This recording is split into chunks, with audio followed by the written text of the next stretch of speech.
हे आहे हॉटेल प्रेमदीप माथेरानमध्ये आम्ही आलो आणि तिथे आम्ही हॉटेल प्रेमदीपमध्ये बुकिंग केलं होतं. तर थोडंफार तुम्हाला हॉटेलबद्दलची माहिती सांगते. तर चला बघूया आतमध्ये हॉटेल कसं आहे.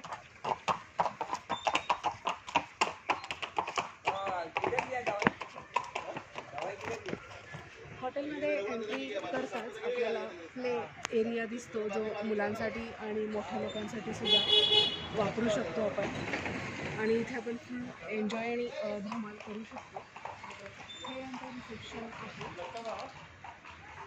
तर इकडे आपण गेलो की इकडे सगळ्या यांच्या रूम्स आपल्याला पाहायला मिळतील.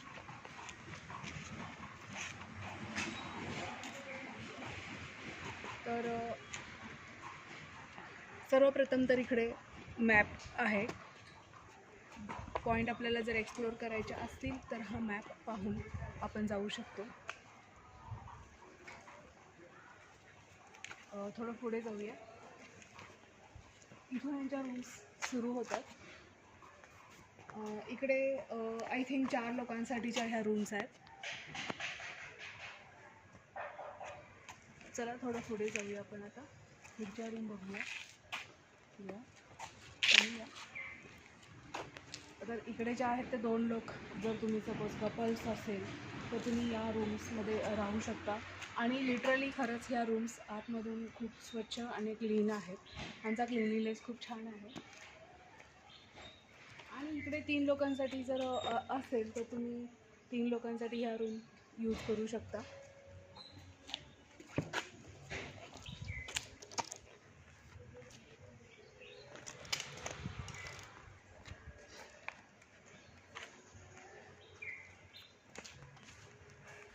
हे माथेरानमधलं हॉटेल प्रेमदीप आहे.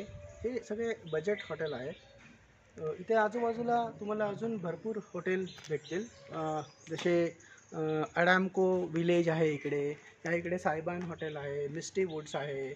समोरच्या लेनमध्ये तिकडे कुमार प्लाझा आहे, लक्ष्मी रिसॉर्ट आहे. तर असे इथे अनेक असे आपल्याला हॉटेल्स राहण्यासाठी भेटतील. सगळे म्हणजे थोडाफार बजेट इकडे तिकडे असतो, पण तुम्ही तुमच्या तुम्हाला जसं परवडतं तसं त्या प्रकारे तुम्ही चूज करू शकता. आता आम्ही चेकआउट करत आहे आणि आम्ही जाणार आहे पॉईंट्स एक्सप्लोअर करायला. जवळपास इकडे इको पॉईंट आहे, अजून शार्लॉट लेक आहे. असे वेरियस पॉईंट्स आहेत. इकडे जाण्यासाठी तुम्हाला घोडे असतात, फॅन रिक्षा असतात, पण आपण चालत पण जाऊ शकतो. एवढं काही लांब नाही आहे. 1.5 किलोमीटर ते 2 किलोमीटरच्या अंतरावरती आहे. So enjoy Matheran.